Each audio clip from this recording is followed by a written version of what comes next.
Je poste régulièrement dans l'espace communauté des nouvelles qui nous parlent de données numériques personnelles, soi-disant sécurisées sur des sites internet, alors parfois même sur des sites gouvernementaux ou d'organismes liés au gouvernement, mais parfois aussi des sites de sociétés privées avec des vols ou des fuites de données personnelles. Vanille me demande à ce sujet qui se cache derrière ces hackers. Les personnes donc les pirates informatiques qui s'emparent, dérobent ou font fuiter ces données et qui parfois les revendent ou font du chantage. J'interroge à ce sujet le tarot de Marseille.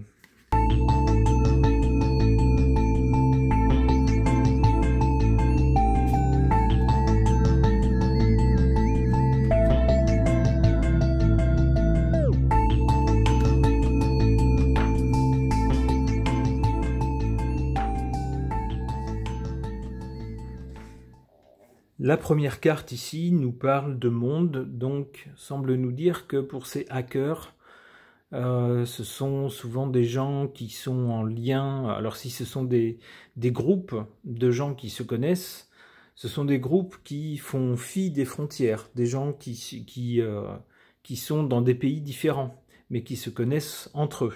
Donc le phénomène ne se limite pas à un groupe qui serait un groupe national de tel pays, par exemple, et se limitant à tel pays.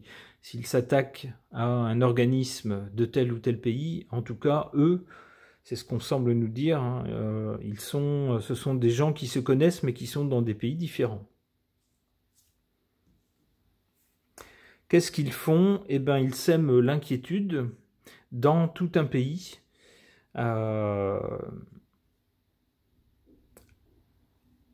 En rendant, alors avec la Lune c'est un astre particulier puisque c'est un astre qui émet une lumière, mais c'est une lumière qui vient du Soleil, c'est juste un reflet du Soleil, alors que le Soleil lui-même, qui normalement rend tout visible, est caché à ce moment-là. Quand on voit la Lune, souvent c'est que le Soleil n'est pas là, c'est logique, mais c'est quand même un reflet de sa lumière.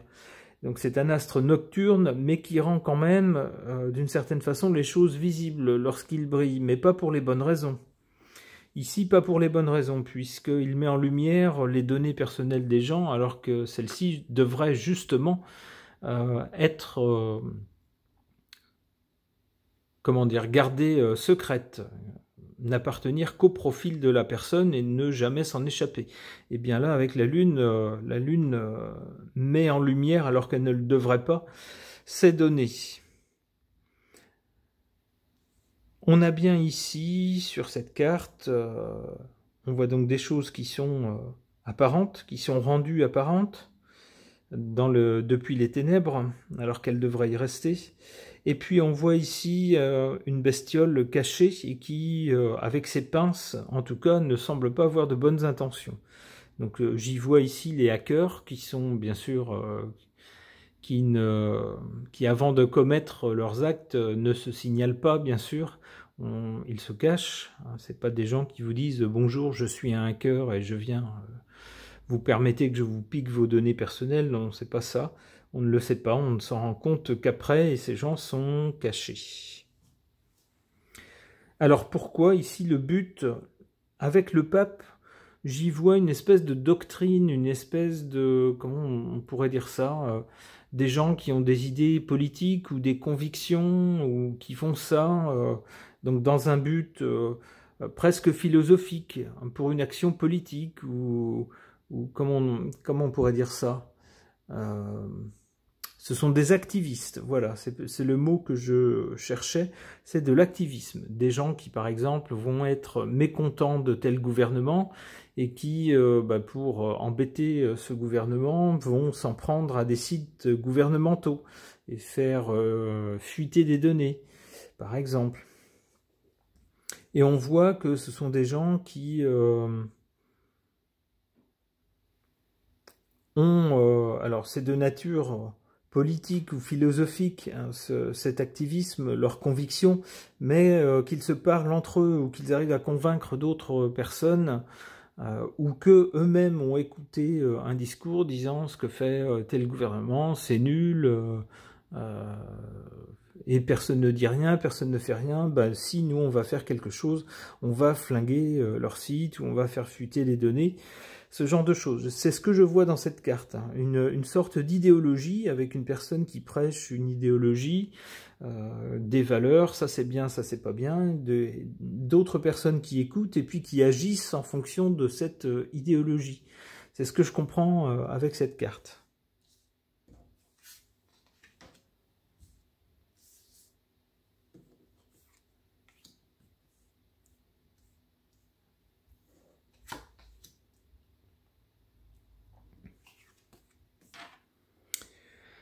Alors, en négatif, ici, on a bien sûr de mauvaises intentions, de la malveillance, la volonté de nuire avec le diable, et puis aussi la volonté avec le diable de séduire, de dire la fin justifie les moyens. Hein, c'est-à-dire que pour servir une idéologie, on va utiliser des moyens qui sont critiquables. Faire fuiter les données personnelles des gens, alors parfois il s'agit de cartes bancaires ou de données de santé, choses comme ça, c'est vraiment nul, c'est vraiment pas terrible. Et le diable dit, oui, mais si on veut agir, il faut parfois faire des choses, passer par des actes pas recommandables, et voilà comment on arrive à corrompre les gens. Alors, à propos de corruption, le diable souvent sert des buts bassement matériels. Et on a vu d'ailleurs dans plusieurs cas de piratage de données personnelles. Alors, pas pour tous, certains c'est vraiment par pure idéologie, mais certains pirates informatiques réclament purement et simplement une rançon. Donc là, il n'y a plus d'idéologie, c'est simplement pour se faire de l'argent, en menaçant soit de revendre, et d'ailleurs certains les revendent, hein, revendent les données personnelles à on ne sait qui pour se faire de l'argent, et puis d'autres sous la menace de flinguer complètement le site et de faire disparaître toutes les données si on ne leur verse pas de l'argent. Donc avec le diable on a bien une dimension matérielle, tout au moins pour certains d'entre eux. En positif, si j'ose dire, ou en valeur forte, ici, ces pirates informatiques ont le mérite de mettre en évidence les failles de certains sites internet. Souvent, les gouvernements et les personnes qui sont employées dans les gouvernements ne sont pas ceux qui sont les plus à la pointe au niveau informatique. Alors, je ne dis pas que c'est des nuls, je dis simplement que ce sont des gens qui ont des formations sans doute classiques dans ces domaines, mais il y a toujours de petits génies qui ne sont pas dans les gouvernements et qui agissent pour leur propre compte, et ces gens-là se connaissent entre eux bien sûr. Et ces gens-là, pour beaucoup, c'est l'excitation, c'est le défi de pouvoir mettre en échec ou de pénétrer les défenses de sites gouvernementaux. C'est un défi personnel. C'est excitant pour eux. Eh bien, ça a le mérite de montrer au gouvernement qui nous disent toujours « Non, non, mais n'ayez pas peur, il n'y a aucune crainte, c'est sécurisé, il n'y a pas de problème là-dessus. » Eh bien que non. Voilà. Alors ça, c'est la première interprétation que je ferai de cette carte. L'autre interprétation, c'est aussi de dire au gouvernement faites attention parce que si vous pensez que vous avez les pleins pouvoirs, que vous pouvez faire n'importe quoi et vous jouer des citoyens, la réponse est non, parce que parmi les citoyens, il y a des gens qui sont plus forts que vous et qui peuvent vous mettre en échec. Ce qui peut faire réfléchir les gouvernements avant d'agir.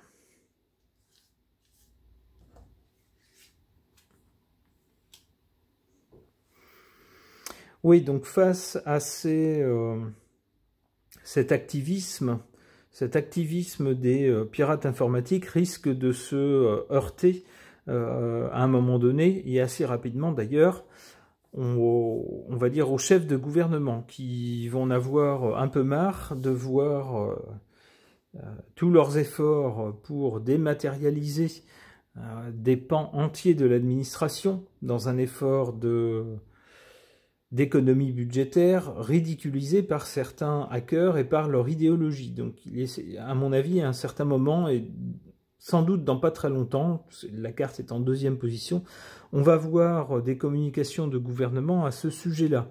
Alors, et des actions. Ils vont changer les choses. Ok. Il y aura du changement. Alors, dans quel sens? Dans quel sens? La tempérance. Alors, l'ange de la tempérance, que va-t-il faire? Pourquoi l'ange de la tempérance viendrait après le changement? On a là des idéologies, on a là ensuite des chefs de gouvernement et des changements. D'accord, ok. Ça y est, je comprends, j'arrive à donner un lien logique entre ces cartes. On a donc des pirates informatiques qui agissent par idéologie, en disant ce que fait tel gouvernement, ça ne nous plaît pas, ou ça va pas dans le sens des gens, donc nous on fait ça, on fait des actes de piratage, de malveillance pour nuire au gouvernement. Et on retrouve bien les chefs de gouvernement ici. Bon, ils prennent acte du fait qu'ils n'arrivent pas à prévenir cette malveillance, et donc ils changent leur attitude. Ça voudrait dire que les actes des pirates parviennent à faire changer les chefs de gouvernement, à les faire plier. Alors, à les faire changer d'attitude. On a ce changement ici. Dans quel sens? Dans le sens de la tempérance. Dans le sens d'une tempérance. Alors peut-être, par exemple, pour tout ce qui est... on voit certains ont des doutes concernant concernant l'identité numérique, ou la monnaie numérique, ou le fait de vouloir... comment dire, opérer une surveillance des gens via leur identité numérique. Par exemple, ce genre de choses, eh bien, confronté à des actes de piratage, peut-être concernant ces sujets, on voit les chefs de gouvernement changent finalement un peu d'avis dans le sens d'un bémol mis à leur projet. C'est comme ça que je comprends ces cartes. Allez, une dernière.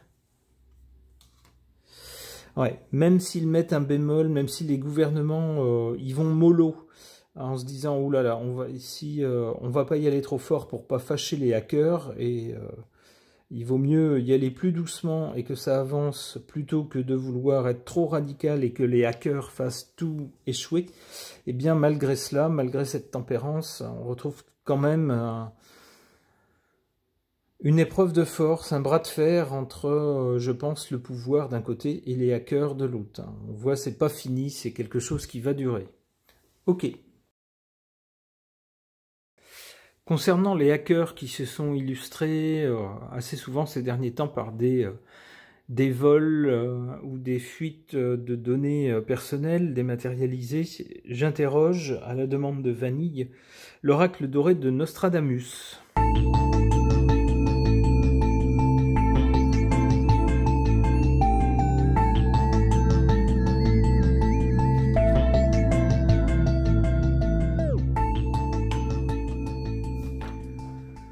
Du côté de l'origine, ici, on a cette carte de l'amour. D'Eros, du dieu Eros, et de l'amour. Alors, l'amour de qui, de quoi? Ben, je pense de la part des hackers, l'amour du jeu, l'amour du défi, l'amour de l'excitation à vouloir craquer les défenses d'un site internet, par exemple, d'une base de données, etc. L'amour aussi peut-être de leur idéologie, etc.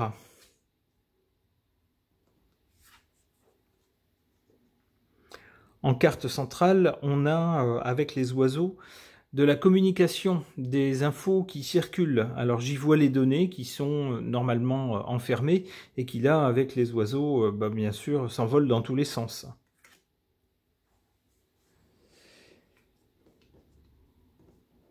En résultat, et c'est assez surprenant, on a cette carte d'Ulysse qui évoque la blancheur, la pureté, la noblesse. Alors, la noblesse de quoi? Pour certains hackers peut-être, mais certainement pas tous. Pour certains hackers, la noblesse du geste, de dire on n'est pas content de telle action du gouvernement et on va se mettre en danger pour les embêter, pour faire une sorte de guérilla numérique. Et donc dans ce sens-là, ils auraient, alors peut-être dans leur tête à eux, en tout cas pour les usagers qui se font voler leurs données, c'est pas le cas. Peut-être que eux, ces hackers dans leur tête, ils se disent, ils se voient comme des sortes de guerriers numériques, luttant pour la bonne cause avec leurs actions.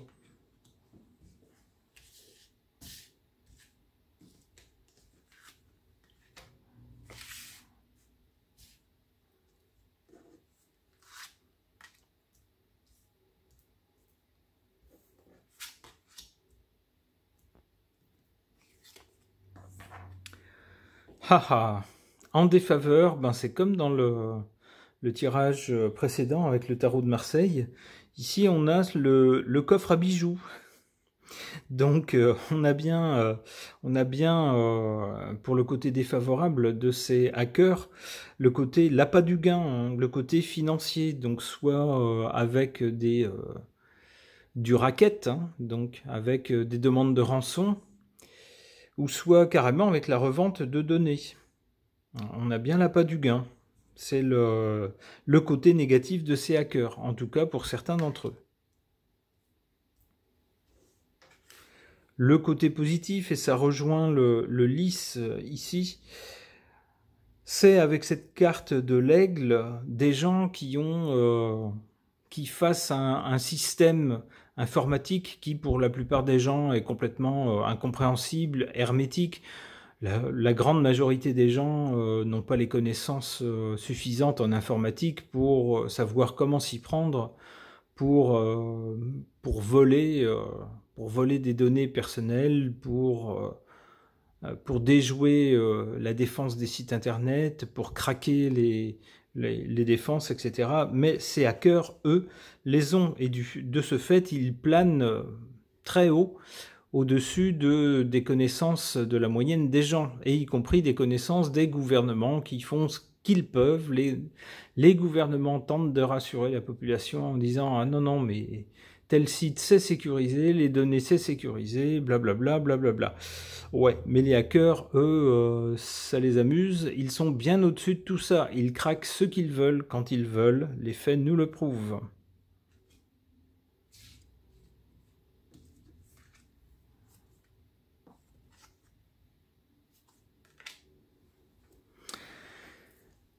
Alors, du côté de l'avenir, ou du résultat, alors, on a la noblesse du geste, quand ce n'est pas pour des motivations financières, quand c'est juste pour embêter les gouvernements, il y a une certaine noblesse à se mettre en danger, pour lutter, pour faire prévaloir ses idéaux. Alors, on peut objecter que les victimes collatérales sont des gens qui n'ont rien demandé et dont les données fuitent. On a là-dessus cette carte de la clé. Quelque chose là-dessus est la clé. Alors peut-être que justement la clé pour faire entendre raison à ces hackers-là, ceux qui agissent pour la noblesse du geste, pour la beauté du geste, c'est peut-être justement de jouer sur leur fierté, sur leur orgueil, en leur faisant comprendre que ils luttent peut-être pour leurs idéaux, mais à quoi ça sert si ça cause des problèmes à des gens qui sont des victimes innocentes? Est-ce que le jeu en vaut la chandelle? Ouais, c'est bien ça, c'est bien ça. On a là un chevalier, donc quelqu'un de fort, qui lutte, hein, et quelqu'un de noble en même temps. Donc l'idée est peut-être de leur faire comprendre la clé pour les faire cesser ce genre d'attaque. Ça serait de leur faire comprendre qu'il y a d'autres façons de mettre leur énergie au service de leur cause, il y a d'autres façons d'utiliser leur capacité informatique que de causer du tort à des citoyens innocents, soi-disant pour des idéaux, pour la beauté du geste. Que dans ce cas-là, voilà, il y a d'autres façons d'être chevaleresque. Une dernière. Ouais, on a là le serpent. Le serpent, c'est bien ça, en fait. Hein, leur faire comprendre que dans ce cas-là, s'ils persistent dans leur attitude, en fait, ils ont une attitude qui ne sert pas leur cause, en fait. Ils sont peut-être contents d'avoir craqué des défenses, mais idéologiquement, ça ne tient pas. Lorsqu'on fait du mal aux gens, on ne peut pas prétendre que c'est pour leur bien. Ça ne tient pas. Hein. C'est se moquer du monde et c'est trahir, d'où la carte du serpent, c'est trahir les gens, en fait, hein, et trahir ses idéaux par la même occasion. On peut essayer de s'en convaincre, mais on sait que c'est faux. Alors, c'est tout le travail qu'il y a à faire pour convaincre ces gens-là. Ce tirage est maintenant terminé. Merci de l'avoir suivi.